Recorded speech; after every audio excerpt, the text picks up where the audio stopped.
हाँ, welcome to Sanjay Pandey classes. This is Sanjay Pandey और chemistry teacher. हम लोग देखिए क्लास 12th में इलेक्ट्रोकेमिस्ट्री हम लोग का चल रहा था और इलेक्ट्रोकेमिस्ट्री में कितने लेक्चर हो चुके हैं? 3 लेक्चर हो चुके हैं और ये लेक्चर नंबर 4 आज हेडिंग करिए। और आज हम लोग कहाँ से शुरू करेंगे?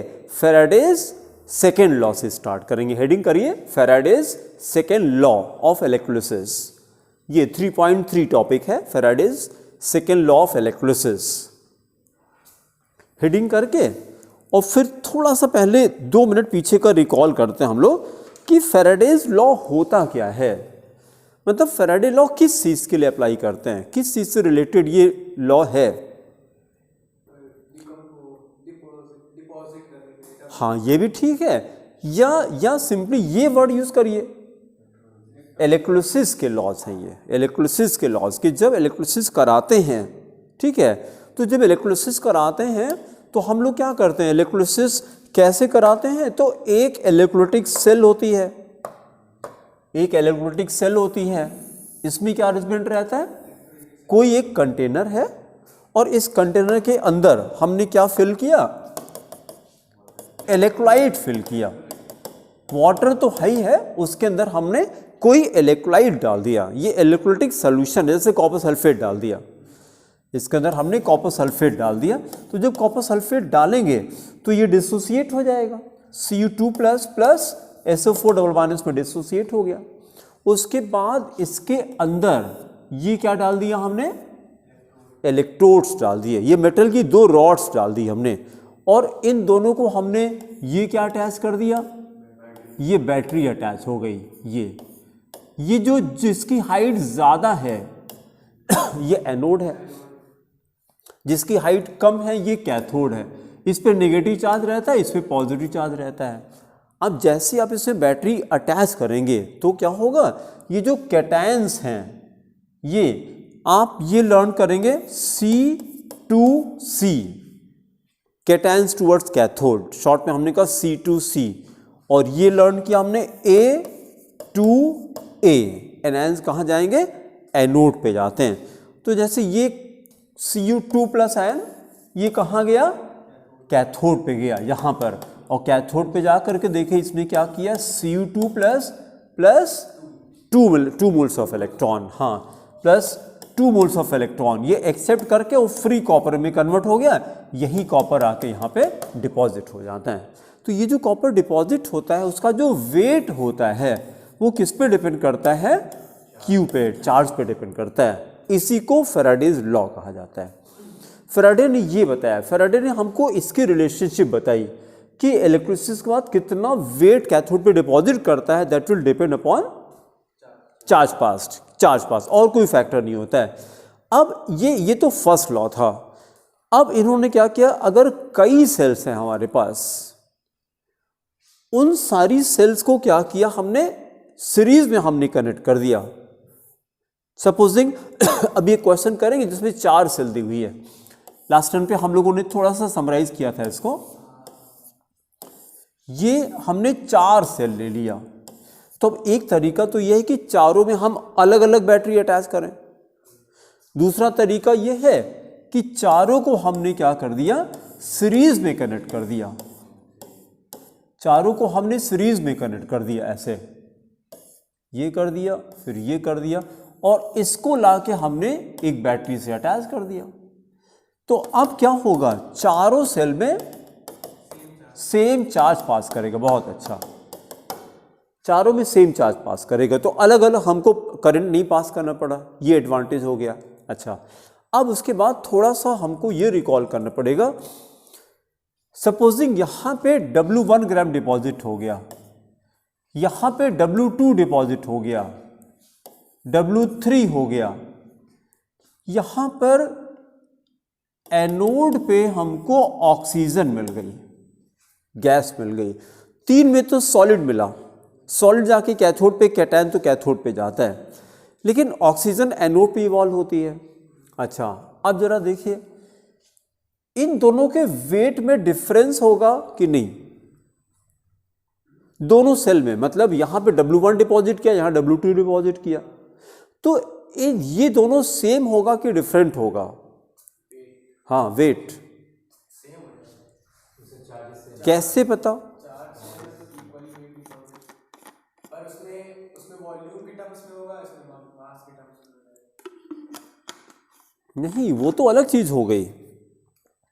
देखिए जो सेम होता है, फैराडे ने क्या बताया था? फैराडे ने ये कहा था जब वेट को हम लोग इक्विवेलेंट वेट से डिवाइड करते हैं, जैसे इसके पहले राजवर्धन ये आपको याद होगा, जब वेट को मॉलिक्यूलर वेट से डिवाइड करते हैं तो इसको क्या कहते हैं? इसको मोल कहते हैं ना, ये इसको मोल कहते हैं, ये number of mole.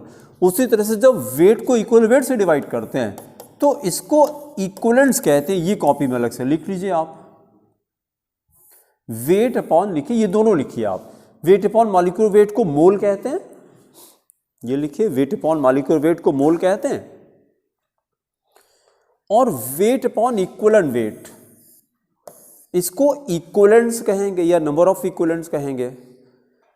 Weight upon equivalent weight, equivalents कहते हैं इसको, इक्विवेलेंट्स, ठीक है। और देखिए जरा, जब ये समझ में आ जाएगा अब तो मजा आ जाती है आपको। ये आदित बताइए क्या है? इक्विवेलेंट्स को अगर वॉल्यूम से डिवाइड कर दें तो ये क्या है? Equivalent upon volume. इसी को नॉर्मलिटी कहा जाता है। ये मैंने कहा जब आपको समझ में आएगा तो आपको मजा आ जाएगी। अच्छा, इसको नॉर्मलिटी कहते हैं। तो अगर किसी सॉल्यूशन की हमको नॉर्मलिटी निकालनी है तो क्या चीज रिक्वायर्ड है? इक्विवेलेंट्स रिक्वायर्ड है। इक्विवेलेंट किसका? सॉल्यूट का कि सॉल्वेंट का कि सॉल्यूशन का? मैंने क्वेश्चन क्या किया? मैंने कहा इक्विवेलेंट्स सॉल्यूट का कि सॉल्वेंट का कि सॉल्यूशन का? आंसर है तीनों में से किसी का। आंसर है, एक एक चीज सुनिए तो ध्यान से, आंसर है तीनों में से किसी का। देखिए जो आप सॉल्यूशन का वॉल्यूम जिसको कहते हैं, सॉल्यूशन नाम की कोई चीज होती ही नहीं है।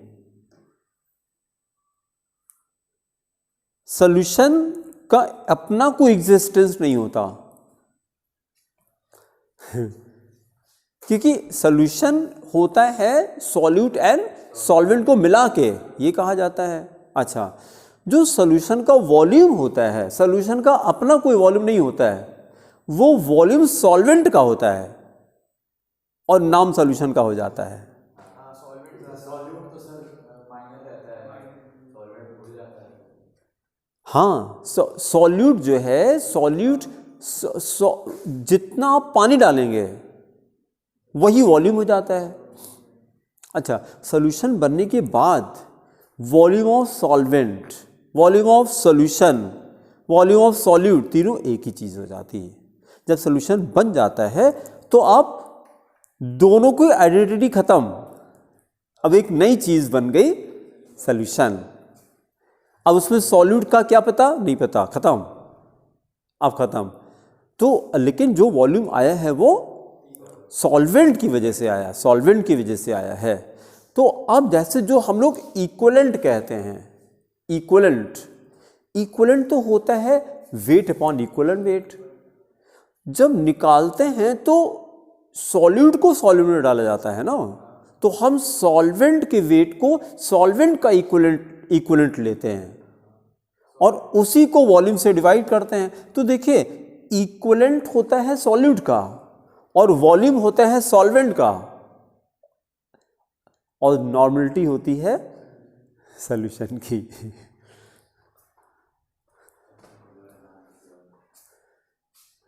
भाई ये कहा जाता है कि ये देखिए कितनी मजेदार चीज है, ये शरीर आपको किसने दिया? पेरेंट्स ने शरीर दिया, शरीर ही परमात्मा ने दिया। शरीर ही समझते हैं, हाँ, देह दिया पेरेंट ने, देह, लेकिन देही दिया परमात्मा ने, उसको देही कहा जाता है। जैसे अंश होता है, अंश, हम भगवान के अंश हैं तो उसको अंशी कहा जाता है। तो ये तीन वर्ड हैं कि देह दिया हमारे पेरेंट ने हमको दिया, लेकिन देही तो पेरेंट ने नहीं दिया, है ना। तो अच्छा, नाम हमको किसने दिया? पेरेंट ने दिया। हमारा क्या है इस बॉडी में? कुछ नहीं है, और सब मैं मेरा चलता है, मेरा है। कहाँ से तुम्हारा हो गया यार भाई? ये कहा जाता है जब, इसीलिए कहते हैं कि 10 मिनट, और ये भी मॉर्निंग में होना चाहिए। सबसे पहला काम मॉर्निंग में, सबसे पहला काम मॉर्निंग में क्या होना चाहिए? किसी शास्त्र का अध्ययन होना चाहिए, किसी शास्त्र का अध्ययन होना चाहिए। क्योंकि ये कहा जाता है कि इस संसार में दुखी होने का कोई रीज़न नहीं है। भाई दुखी तब होंगे आप वही चीज खो सकते हैं जो आपकी हो, ठीक है ना। जो आपने क्रिएट किया है वही तो आप गंवा सकते हैं। तो आपने क्या क्रिएट किया इस संसार में? कुछ नहीं क्रिएट किया। ये बॉडी कहाँ आपकी है? और सब लगता है ये मैंने घर बनाया, मैंने, मैं, बस वही दुख का कारण और कुछ नहीं है कि नहीं। अगर ये कहा जाता है कि ना कुछ पाना है ना कुछ खोना है, इस तरह से रहो जीवन में ना, तो आनंद ही आनंद है फिर, क्योंकि कुछ था ही नहीं मेरा। जैसे ये कहा जाता है कि आप अगर सपोजिंग बैंक मैनेजर हो गए, शाम को 1 लाख रुपए कम पड़ रहा है अब, तो आपके ऊपर क्या फर्क पड़ेगा? क्यों फर्क नहीं पड़ेगा? क्योंकि आपका पैसा है ही नहीं वो। लेकिन आपके अकाउंट से अगर 1 लाख ट्रांसफर हो जाए तो फर्क ही फर्क है फिर, है ना।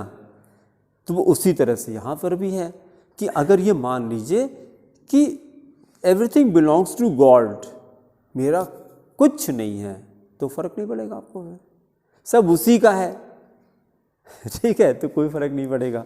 हम यहाँ पे क्या करना चाह रहे थे?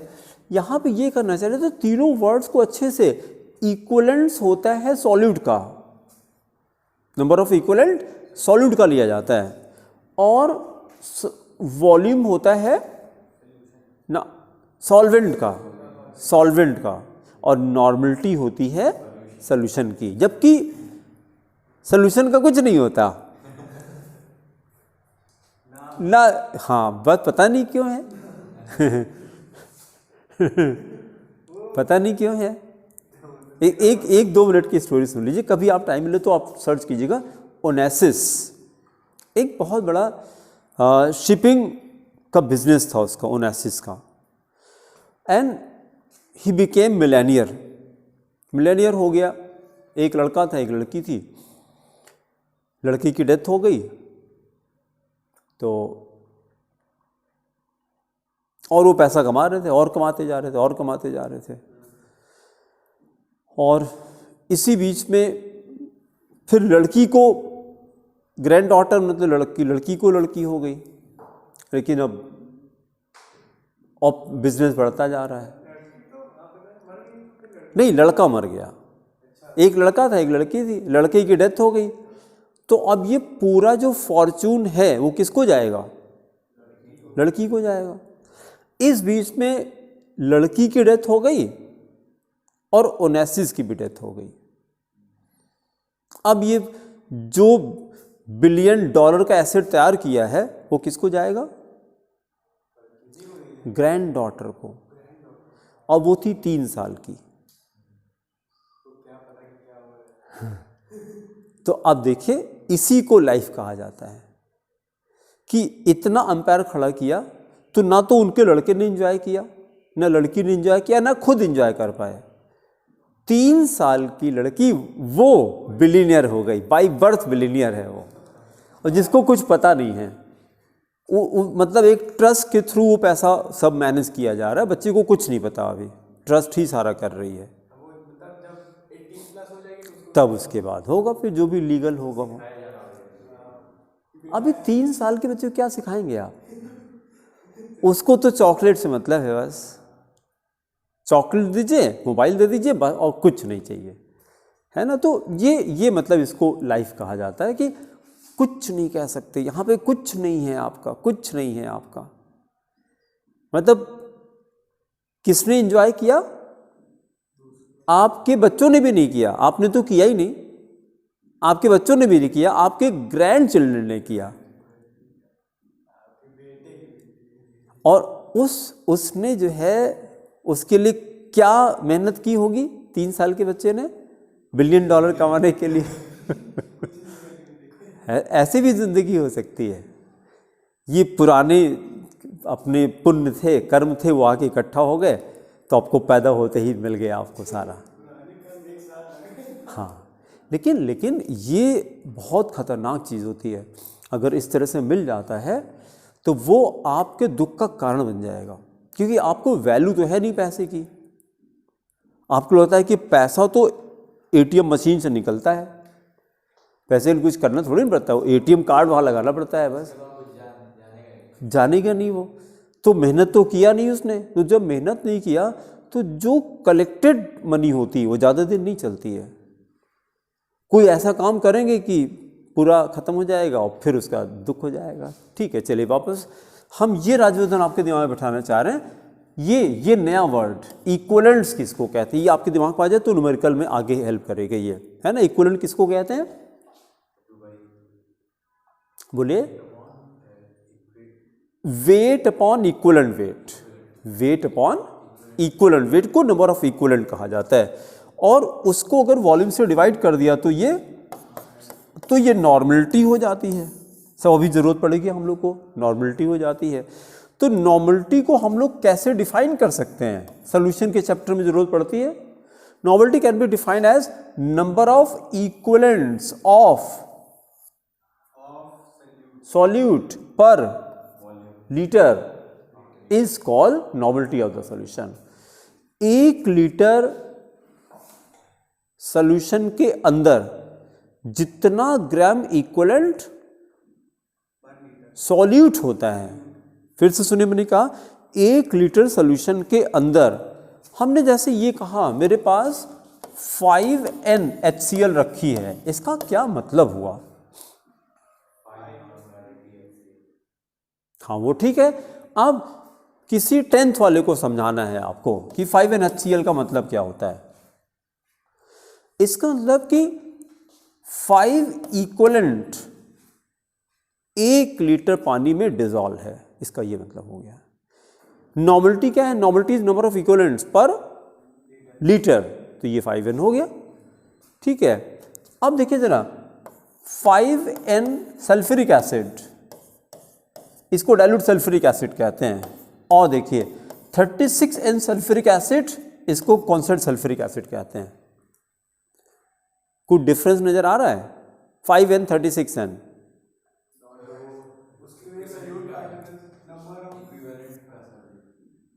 हाँ यहाँ पे 5 इक्विवेलेंट हो, यहाँ पे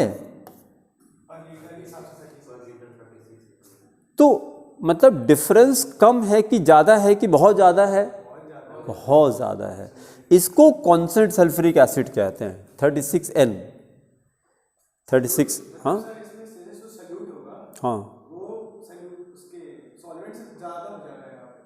बहुत ज़्यादा हो जा रहा है, ज़्यादा नहीं बहुत ज़्यादा हो जा रहा है भाई। यही तो सल्फ्यूरिक एसिड जिसको तेजाब कहते हैं आप, कि अगर फेस पे डाल दिया तो पूरा बर्न कर जाता है फेस पूरा।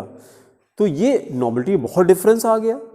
इस सल्फ्यूरिक एसिड में अगर ऐसे फिंगर डाल दें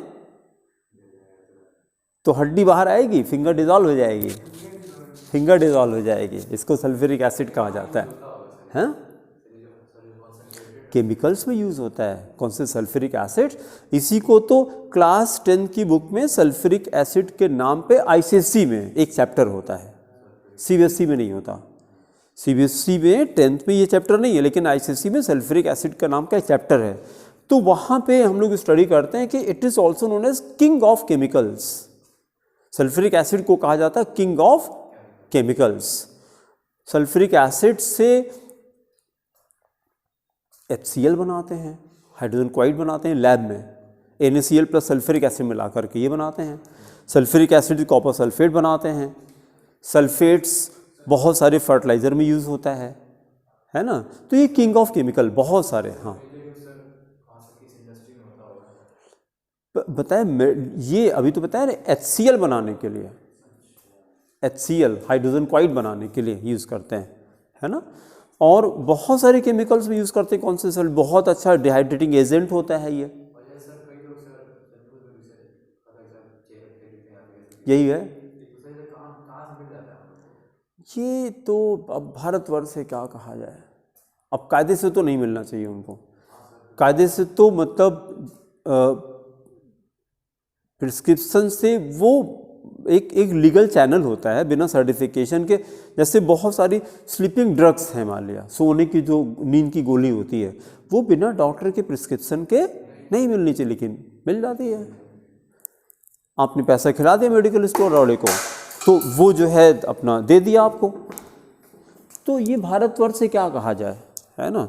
तो ऐसे तो नहीं मिलना चाहिए, क्योंकि बहुत डेंजरस है। इवन आपको पता हो कि पेट्रोल कंटेनर में इलीगल है। हाँ, कि जैसे आपका कहीं गाड़ी खत्म हो गया तो आप बॉटल ले जाते हैं, लेके चले आते हैं, ये इलीगल है, नहीं देना चाहिए, लेकिन दे देते हैं। हाँ दे देते हैं। तो उसी तरह से ये भी है कि मिलना नहीं चाहिए, है ना। भाई ट्रेन के अंदर LPG के सिलेंडर्स कैरी करना इलीगल है, लेकिन लोग ले जाते हैं। नहीं, फायर क्रैकर्स तो इस साल तो खैर सुप्रीम कोर्ट ने बैन लगा दिया था, अब तो धीरे धीरे बहुत स्ट्रिक्ट हो जा रहा है, लेकिन फिर भी बज रहा था, फिर भी सुनाई पड़ रहा था। अब तो वही बात है ना। और जबकि सुप्रीम कोर्ट ने बैन कर दिया था, उसके बाद भी वजह है ये, है ना। हैं? क्या कहा जाए। चलिए, आपको राजवर्धन ये वाला वर्ड हम लर्न कराना चाह रहे हैं कि इक्विवेलेंस किसको कहा जाता है। बिना इसके आगे की क्वेश्चन नहीं हो पाएंगे हम लोग के। तो वेट अपॉन, जब किसी वेट को हम इक्विवेलेंट वेट से डिवाइड करते हैं तो उसी का इक्विवेलेंट आ जाता है, नंबर ऑफ इक्विवेलेंट आ जाता है। तो हमने जो क्वेश्चन आपसे ये किया कि W1 W2, तो आपने कहा सेम होगा। नहीं, अगर अभी तो ये भी नहीं पता है कि ये क्या इलेक्ट्रोलाइट लिया गया था, ये भी नहीं पता अभी, तो वेट अभी कंफर्म नहीं सेम होगा कि नहीं होगा। अगर सब्सटेंस अलग अलग है तो अलग अलग आएगा फिर वेट। हाँ, क्या चीज सेम आएगा, इन दोनों का, इन चारों का इक्विवेलेंट सेम आएगा, ये फैराडे ने कहा था। हाँ, ये चीज आप राजवर्धन लर्न करेंगे। नंबर ऑफ फैराडे, अच्छा फैराडे किसको कहते हैं, तो देखिए जैसे अभी हम लोगों ने ये लिखा था रिएक्शन ना +2 moles of electron, copper deposit हो गया।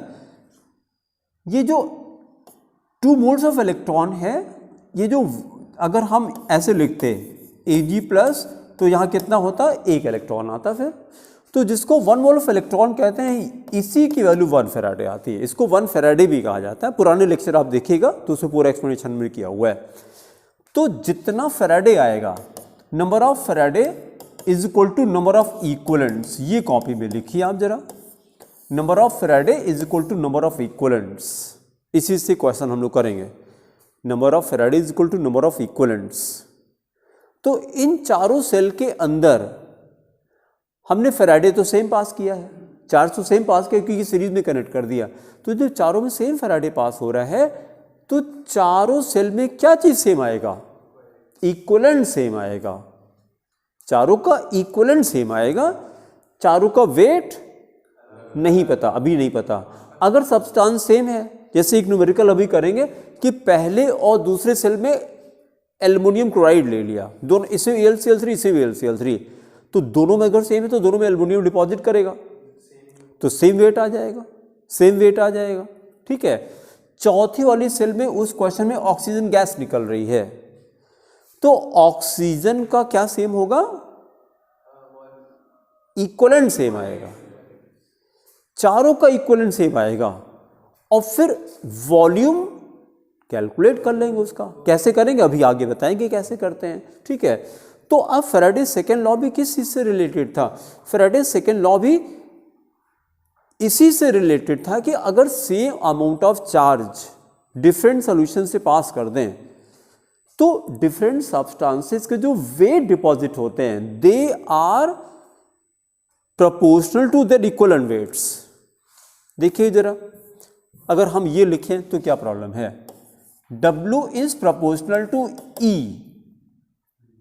और can't we write W upon E is equal to constant? अगर W प्रोपोर्शनल टू E है तो W अपॉन E कॉन्स्टेंट नहीं हो जाएगा, और कांस्टेंट मतलब बराबर रहता, फिर हम फार्मूला ये निकाल देते हैं W1 upon E1 is equal to W2 upon E2। ये फैराडे सेकेंड लॉ हो जाता है। तो जैसे जैसे अब सब्सटेंसेस हम निकालते जाएंगे उनके वेट को इक्विवेलेंट से डिवाइड कर देंगे। तो अब क्वेश्चन में क्या होगा? W1 दे दिया, E1 दे दिया, E2 डायरेक्टली या इनडायरेक्टली दे दिया और W2 आपसे निकालने को कहेंगे, बस यही क्वेश्चन चलेगा। हाँ, जैसे एक में एल्यूमिनियम क्वाइट था, एक में सिल्वर नाइट्रेट दे दिया, तो सिल्वर नाइट्रेट का हमने वेट दे दिया आपको और एल्यूमिनियम का पूछ रहे हैं। एक का दे दिया हमने तो एक का दे दिया, उसका इक्विवेलेंट हमने निकाल लिया। तो अब हम क्या करेंगे? W2 इज इक्वल टू क्या हो जाएगा? Equivalents multiplied by E2। बहुत अच्छा, तो हमको इसका इक्विवेलेंट पता होना चाहिए, बस वो क्वेश्चन में दिया रहता है। तो हम सेकेंड लॉ से क्या करेंगे? सेकेंड लॉ से यही करेंगे, W1 upon E2 is equal to W2 upon E2। इसी फॉर्मूले से हम लोग वेट किसी भी सेल का कैलकुलेट कर लेंगे, ठीक है। स्टेटमेंट नोट करिए, फैराडे सेकेंड लॉ हेडिंग करिए, लिखिए according to Faraday second law, according to Faraday's second law, according to Faraday's second law, the amounts of different substances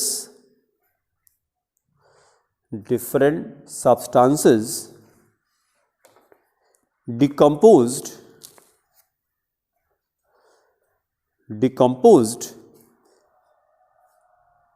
bracket में और डिपॉजिटेड, कैथोड पे तो डिपॉजिट ही होता है, और deposited bracket close by the same quantity of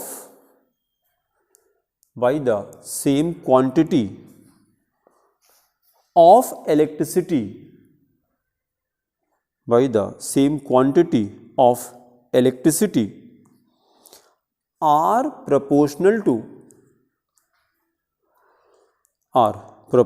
to their equivalent weights, proportional to their equivalent weights।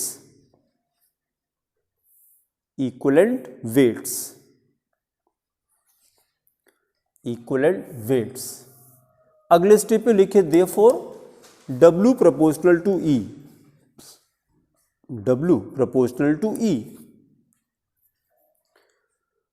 अगले step पे लिखे और W upon E is equal to constant, और W upon E is equal to constant. फिर अगले step पे finally और W1 upon E1, ये फाइनल फॉर्मूला हो जाएगा, W1 upon E1 is equal to W2 upon E2। इसको बॉक्स में इनक्लोज कर दीजिए।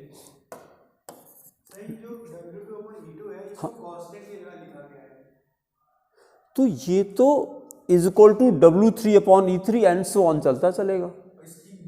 जैसे देखिए गैस का पीवी कांस्टेंट होता है कि नहीं?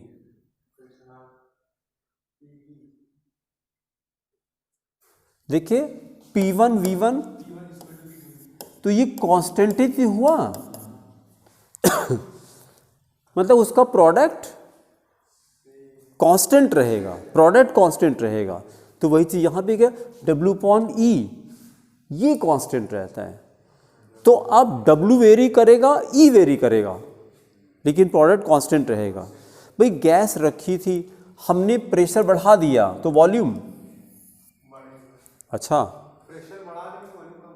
तो अभी तो कह रहे बढ़ जाएगा। अरे ऐसा कैसे यार, मतलब साइंस की क्लास में हैं हम लोग, तो अलर्ट हो गया ना। गैस का अगर प्रेशर मैंने बढ़ाया तो गैस कंप्रेस हो जाएगी, गैस कंप्रेस हो जाएगी, वॉल्यूम कम हो जाएगा। प्रेशर बढ़ गया, वॉल्यूम कम हो गया, लेकिन उसका पीवी कांस्टेंट रहेगा। तो यही मैंने कहा पीवी कांस्टेंट, तभी तो फॉर्मूला आता है P1 is equal to P2 V2। अच्छा ये भी कांस्टेंट होता है क्या, PV अपॉन T? हाँ ये भी कांस्टेंट होता है। और ये कांस्टेंट किसके बराबर होता है, ये कांस्टेंट R के बराबर होता है, इसी को गैस कांस्टेंट कहा जाता है। PV अपॉन T ये क्या है, ये R होता है। तो R की वैल्यू निकालनी है तो PV अपॉन T से R की वैल्यू निकाल सकते हैं हम लोग, ठीक है। वही चीज़ यहाँ पर भी आ रही है। तो अब सेकेंड लॉ का फाइनल फार्मूला क्या मिला, W1 upon E2, no W1 upon E1 E2, बस इसी से हमें क्वेश्चन करने हैं। तो अब हमें क्वेश्चन में क्या दिया रहेगा, क्या निकालना होगा,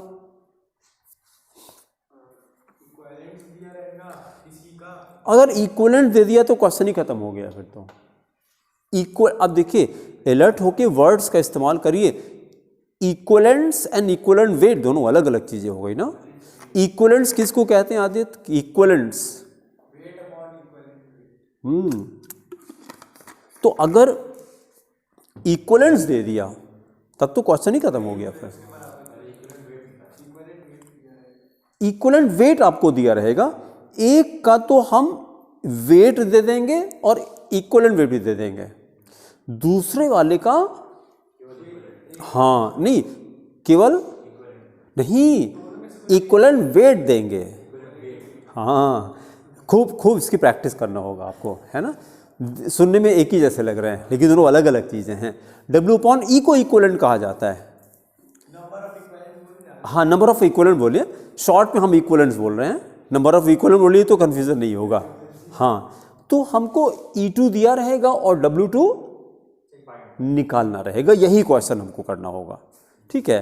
तो आगे चलिए देखिए, क्वेश्चन एक नोट करिए, यही फार्मूला आया, इसको ऐसे बॉक्स में इनक्लोज कर दिए फाइनली। तो राइट ए क्वेश्चन, क्वेश्चन नंबर 20 है शीट में, नोट कर लीजिए, 2 लाइन का तो है। लिखिए the same quantity of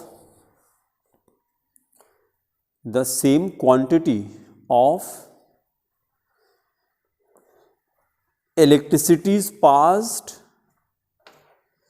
same quantity of electricity is passed, same quantity of electricity is passed between platinum electrodes,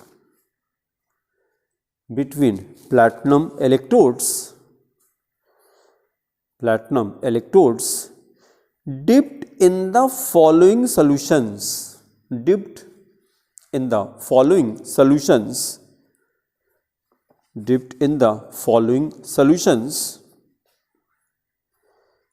solutions kept in separate beakers,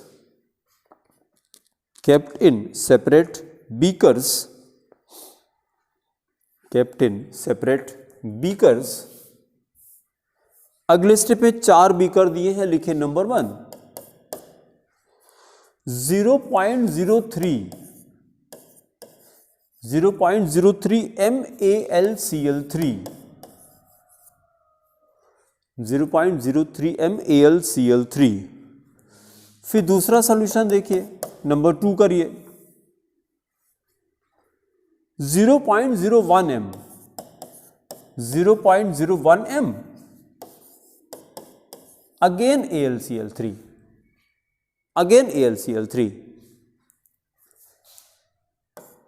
तो इन दोनों में क्या फर्क होगा फिर, हाँ नहीं, जब सेम अमाउंट ऑफ, देखिए अभी तक क्वेश्चन क्या किया गया, same quantity of electricity is passed, number of equivalent same रहेगा, नंबर ऑफ इक्विवेलेंट सेम आएगा, और क्योंकि दोनों में क्या चीज डिपॉजिट होगा, एल्युमिनियम डिपॉजिट हो जाएगा। जो मेटल होता है वो जाके डिपॉजिट करता है, तो अगर एल्युमिनियम में डिपॉजिट होगा तो एल्युमिनियम का इक्विवेलेंट वेट तो सेम रहेगा, इसका मतलब कि दोनों में वेट सेम आएगा। क्योंकि अभी आपने क्या कहा था कि W किस पे डिपेंड करता है, E पे डिपेंड करता है, तो अगर इक्विवेलेंट वेट सेम है तो W भी सेम हो जाएगा फिर उसका। ठीक है, तीसरी सेल लिखिए नंबर 3, 0.1 m, हाँ AgNO3 लिया इसमें, सिल्वर नाइट्रेट लिया इसमें, 4 सेल थी ना, तीसरी सेल में 0.1 m सिल्वर नाइट्रेट लिया। फिर चौथी सेल लिखिए जरा, देखिए इसमें क्या लिया, चौथी सेल में लिया 0.1 m सोडियम हाइड्रोक्साइड लिया इन्होंने, NaOH लिया। राजोधन बताइए, बिना कॉपी देखे बताइए, 4 सेल में क्या क्या लिया गया, चारों सेल को हमने क्या किया, सेम अमाउंट ऑफ चार्ज पास करने के लिए क्या करें, सीरीज में कनेक्ट कर दें। तो जो अभी डायग्राम बनाया तो वही डायग्राम अभी कॉपी करेंगे हम लोग, चारों को सीरीज में कनेक्ट कर दिया। तो जब सीरीज में कनेक्ट करेंगे तो चारों सेल में पहले बताइए क्या क्या लिया गया है,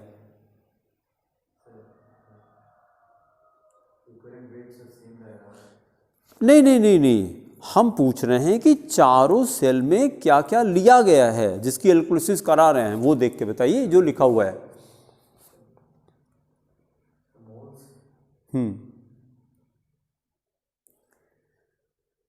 आप आदित्य बताइए। सबकी मोलैरिटी दी गई है, हाँ, और सबका जो इलेक्ट्रोलाइटिक सॉल्यूशन है, मतलब एल्युमिनियम AlCl3, हाँ, NaOH है, हाँ, और AgNO3 है, सबका हाँ, ये दिया है, ये दिया है। तो अब हम लोग क्या करेंगे, चारों सेल के अंदर हमसे क्या क्या कहा गया है कैलकुलेट करने के लिए, दी सेमोटो पास in the separate beakers.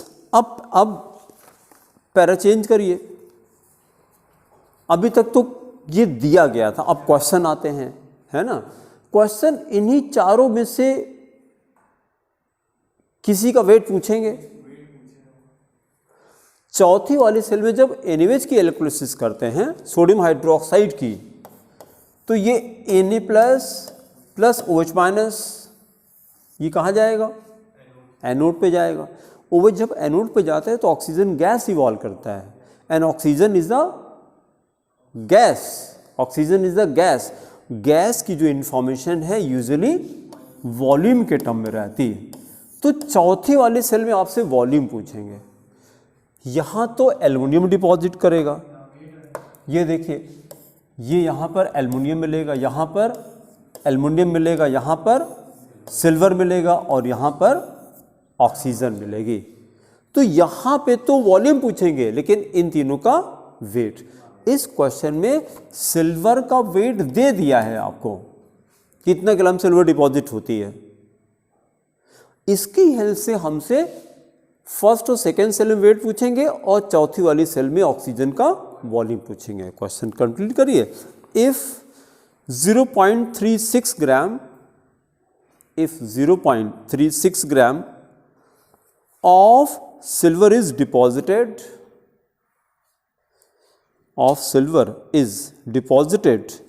in the third beaker,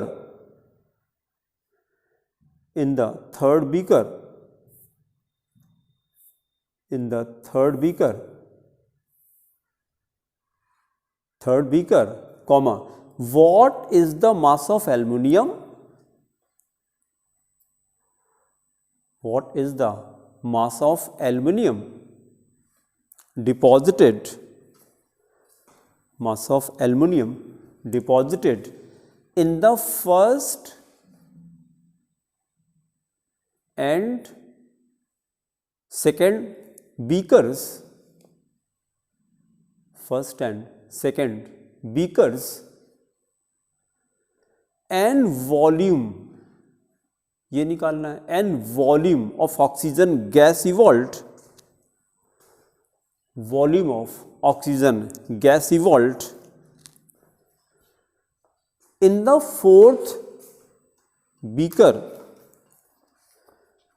fourth beaker at STP. STP ना भी कहते हो तो एसटीपी तो लिया ही जाता है, एट एसटीपी। हाँ, तो अब हमको कोई क्वेश्चन बता दे कि क्या दिया है, क्या निकालना है।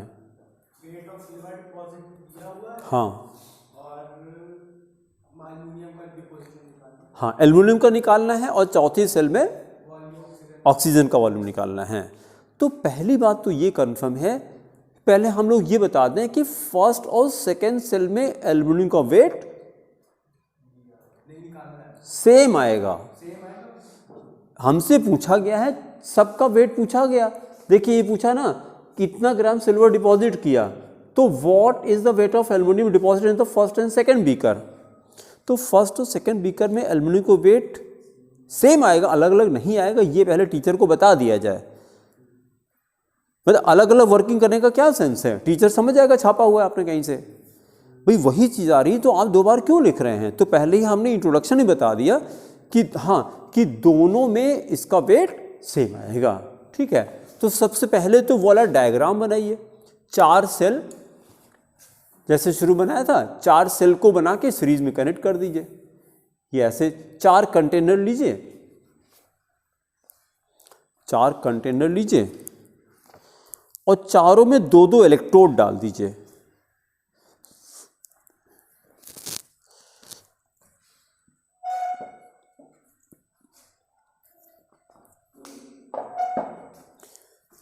उसका सीरीज में कनेक्ट कर दीजिए।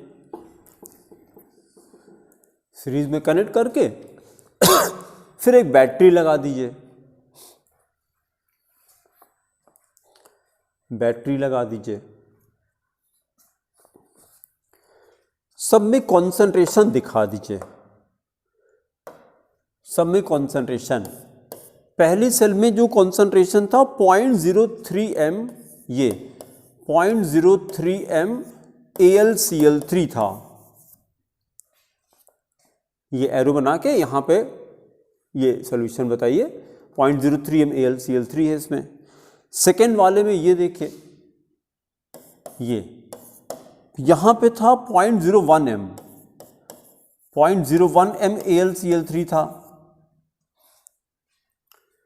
फिर तीसरी वाली सेल में हमको दिया था 0.1 m,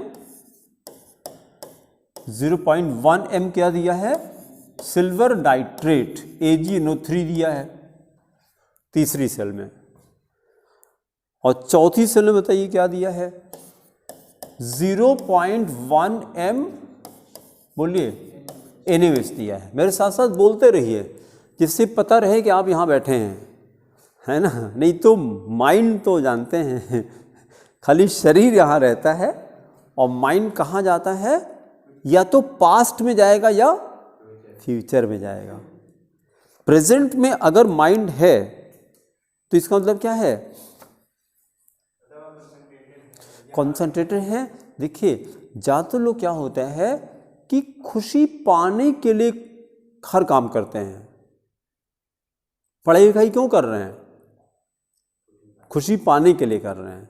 और उल्टा होता है, ये खुशी कभी नहीं मिलेगी। खुशी पाने के लिए कोई काम करते तो नहीं मिलता। हाँ, खुशी के साथ करेंगे जब, तो फिर खुशी आपको मिल जाएगी, है ना।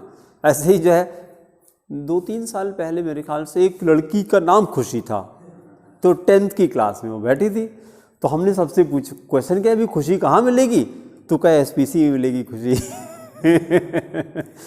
हाँ, तो वो बैठी थी कि हाँ SPC में खुशी मिलेगी है ना। तो उसी तरह से यहाँ पर कि आपको पता रहे ना कि इन दोनों में वेट सेम मिलेगा। चौथी वाली सेल में ऑक्सीजन मिलेगी, ऑक्सीजन मिलेगी। तो चलिए अब नीचे वर्किंग दिखा देते हैं। अब लिखिए here the weights of, here the weights of, हाँ एक काम और भी कर देते हैं। देखिए हर एक इलेक्ट्रोड पे दिखा दिए कि कहाँ क्या मिलेगा। हाँ, कहाँ पे क्या डिपॉजिट करेगा वो दिखा दिया जाए। यहाँ पे क्या मिलेगा, एल्युमिनियम, ये दिखाइए। पहले वाले सेल में एल्युमिनियम मिलेगा, दूसरी सेल में क्या मिलेगा, एल्युमिनियम मिलेगा। बहुत अच्छा, कैथोड पे ना, कैथोड पे लगाइएगा। तीसरी सेल में कैथोड पे क्या मिलेगा, सिल्वर मिलेगा। बहुत अच्छा, सिल्वर मिलेगा। चौथी सेल में कहां पर और क्या, एनोड पे। बहुत अच्छा, ये अब एनोड पे साइन लगाइएगा। यहां पर मिलेगा ऑक्सीजन, O2 मिलेगा। तो आपके दिमाग में क्वेश्चन बैठ जाना चाहिए कि क्या क्वेश्चन है कि नहीं।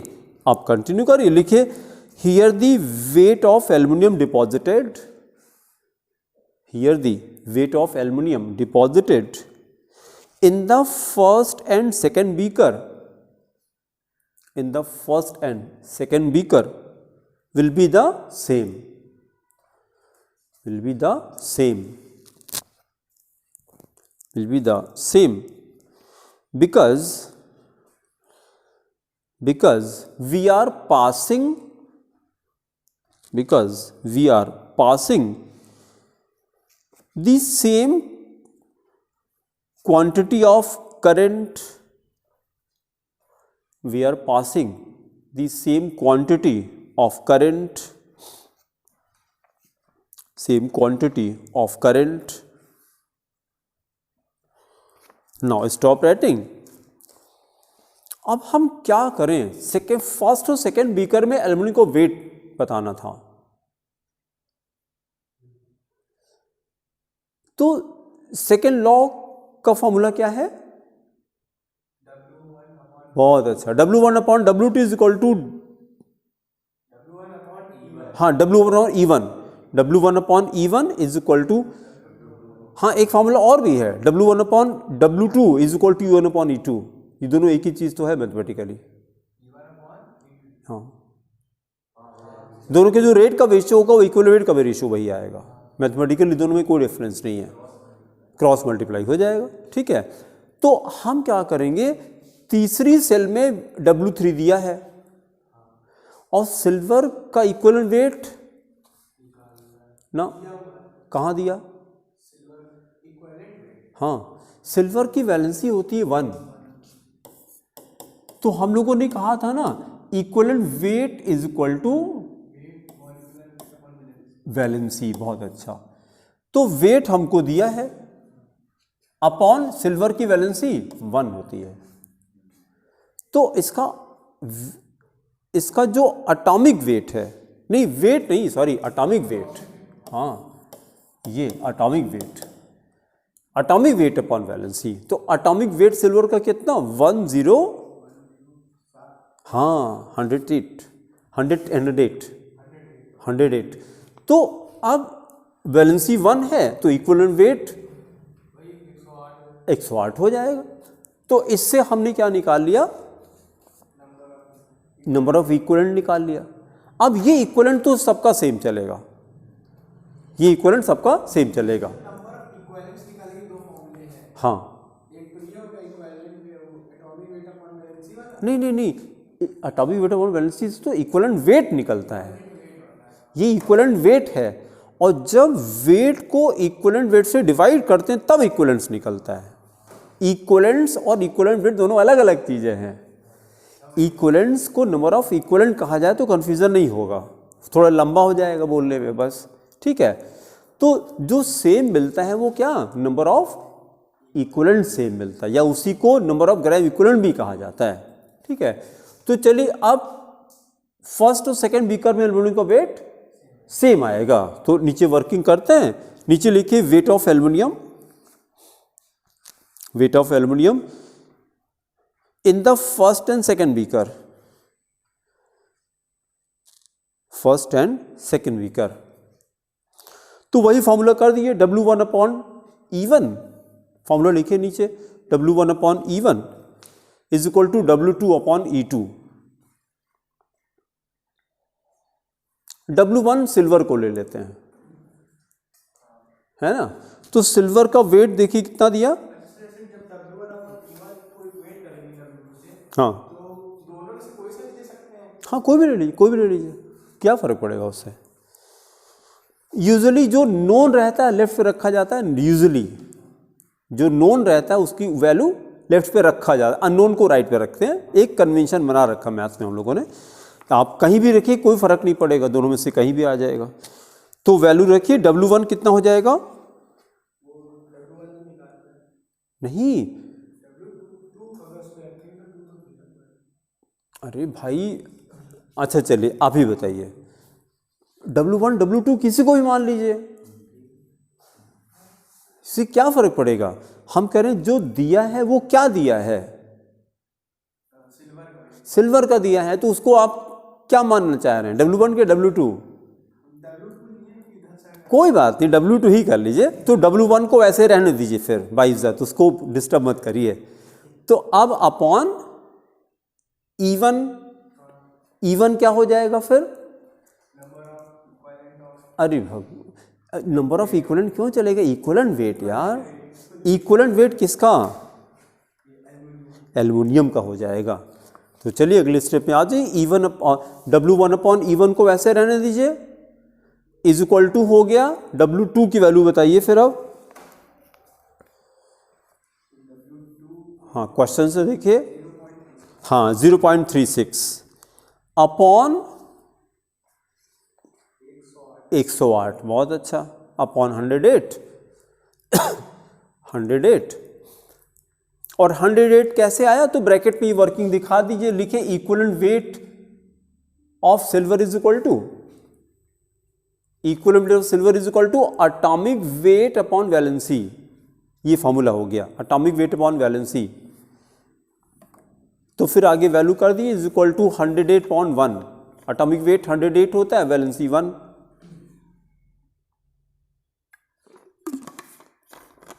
इसी फॉर्मूले से एल्युमिनियम का इक्विवेलेंट वेट निकाल लिया जाए। हाँ 9 होता है, लेकिन वर्किंग करके दिखाइए। नीचे लिखे equivalent weight of aluminium, equivalent weight of aluminium is equal to atomic weight upon valency, atomic weight upon valency.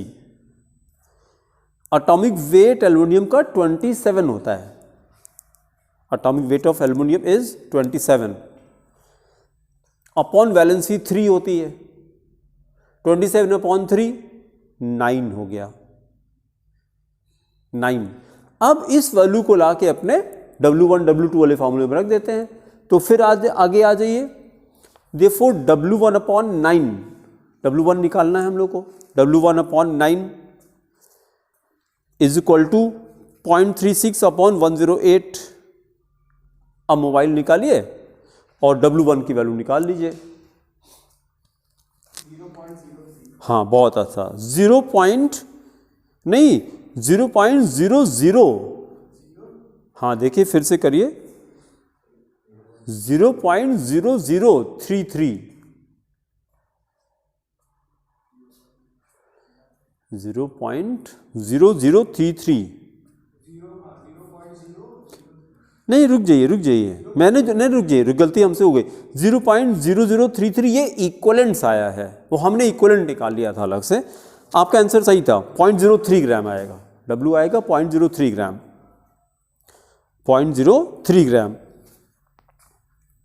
इसको हाईलाइट कर दिए, ये पहले क्वेश्चन का आंसर हो गया। हमसे एल्युमिनियम का वेट पूछा था ना फर्स्ट और सेकंड सेल के अंदर, तो ये आंसर हो गया। अच्छा अब हम क्या कर दें,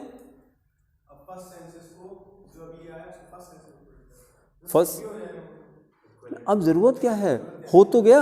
अब तो फर्स्ट और सेकंड सेल में एल्युमिनियम का वेट सेम आएगा, तो पहले बता चुके, ये आंसर हो गया। अब अगर एक्वेट कर देते हैं हाँ तो आंसर सही आएगा, बिल्कुल सेम आएगा, क्योंकि अलग थोड़ी ना होगा, दोनों एक ही तो है, वहाँ भी एल्युमिनियम यहाँ भी एल्युमिनियम, इक्विवेलेंट वेट तो 9 ही चलेगा दोनों में ना।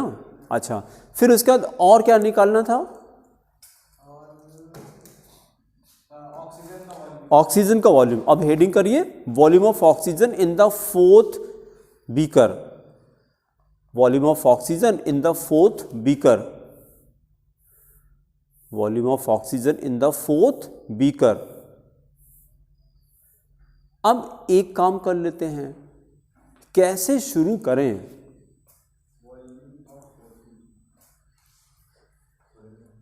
पहले तो देखिए, पहले तो हम क्या कर दें, चारों में इक्विवेलेंट्स तो सेम आएगा ना, तो चलिए लिखिए number of equivalents of oxygen, number of equivalents of oxygen, equivalents of oxygen is equal to number of equivalents of silver. Equivalent सबका सेम आएगा, number of equivalent of oxygen in the fourth beaker is equal to number of equivalents of silver in the third beaker is equal to 0.36 upon 108। ये point ठीक है कि नहीं? Weight upon equal weight से हमने equivalent निकाल दिया।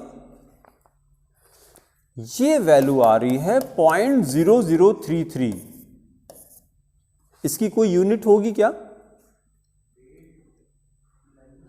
कोई यूनिट नहीं होगी, क्योंकि ये तो रेशियो है, ये तो रेशियो है। ठीक है, अब हम एक काम कर लेते हैं। अब ये इक्विवेलेंट किसका निकला? ये है नंबर ऑफ इक्विवेलेंट सिल्वर, किसी का इक्विवेलेंट है, सबका इक्विवेलेंट सेम है ये। तभी तो हमने ऊपर क्या लिखा, number of equivalent of oxygen is equal to number of equivalent of silver is equal to number of equivalent of aluminium also. सबका इक्विवेलेंट सेम आता है, तो ये किसी का भी इक्विवेलेंट है। अब हम एक काम करते हैं, अब अगर हमको टोटल इक्विवेलेंट ऑक्सीजन का मिल गया, अब हमको अगर वन इक्विवेलेंट ऑफ ऑक्सीजन का वॉल्यूम पता लग जाए तो उसी को राके इससे मल्टीप्लाई किया तो टोटल वॉल्यूम निकल आएगा। अब हेडिंग करिए volume of one equivalent of oxygen. Aditya याद आता है ऐसा कुछ? No 5.4 volume of one equivalent of oxygen. ये हेडिंग करिए और नीचे वर्किंग करिए, लिखिए since 32 gram of oxygen, oxygen इसका वॉल्यूम कितना? 22.4 लीटर। ये 1 मोल किसी भी गैस का वॉल्यूम होता है। फिर अगले स्टेप पे लिखिए और 32/8, ये हमने वेट को इक्वल वेट से डिवाइड किया। ऑक्सीजन का इक्वल वेट 8 होता है। ये क्या निकला? ये इक्वलेंट हो गया, 4 इक्वलेंट हो गया। 32 ग्राम ऑक्सीजन कितना इक्वलेंट हो गया? 4 इक्वलेंट हो गया। तो 4 इक्वलेंट का वॉल्यूम कितना? 22.4 लीटर। तो एक इक्वलेंट का हो गया देयरफॉर 1 इक्वलेंट। ये हो गया 22.4/4। कितना आता है ये? 5.6 लीटर। इसको रट लिया जाए, कई क्वेश्चन में इसकी जरूरत पड़ती है। ऑक्सीजन के एक इक्विवेलेंट का वॉल्यूम 5.6 लीटर होता है। अब इसी को लाके वहां रख दिया जाए। Therefore volume of oxygen, therefore volume of oxygen equivalent कितना आया था? 0.0033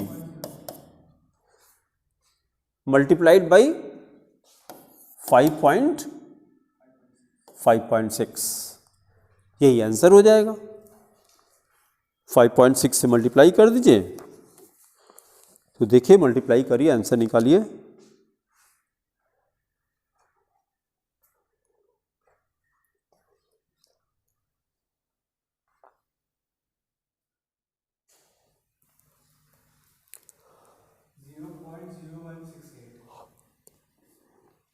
नहीं, कुछ गड़बड़ हो रहा है। 0.0033,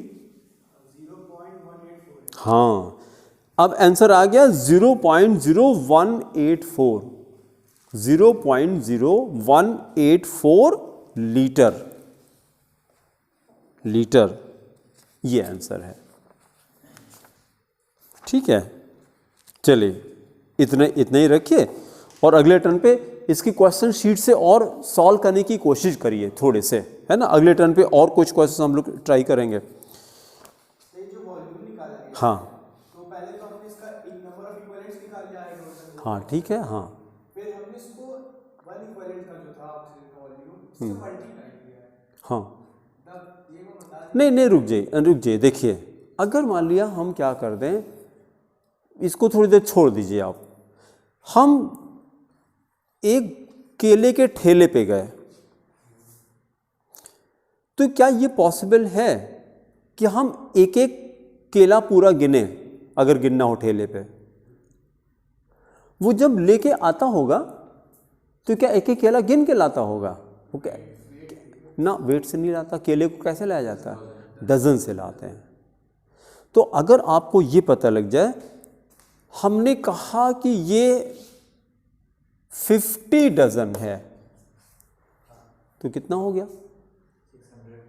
हो गया, खटाक से निकाला आपने। तो मल्टीप्लाई तो किया आपने, किससे मल्टीप्लाई किया? आपने number of dozen multiplied by number in 1 dozen. यही तो किया आपने। तो यही भी यानी कि total equivalent multiplied by volume of 1 equivalent. ये हो गया ना। तो यही तो करते हैं यहाँ पे, 1 इक्वलेंट से मल्टीप्लाई कर दिया। और नहीं तो ये अगर गिनना शुरू किया तो पता लगा एक केला कम हो गया, फिर से गिने। फिर से गिनना शुरू किया, तो डजन में आता है ना। तो बड़ी बड़ी क्वांटिटी होगी। इसी तरह से आपसे ये कर दें कि एक ठेले पे 1 मोल केला रखा है, अब गिन पाएंगे कितना हो गया? हाँ, उसको 6 कर लिए राउंड ऑफ करके, 6 × 10⁻23। ये कितना जीरो है? ये तो इस जन्म में नहीं गिन पाएंगे, है ना। तो बस मोल के टर्म में बता सकते हैं भाई, यहाँ पे जो है ये 0.5 मोल केला है, बस ऐसे बता दिया।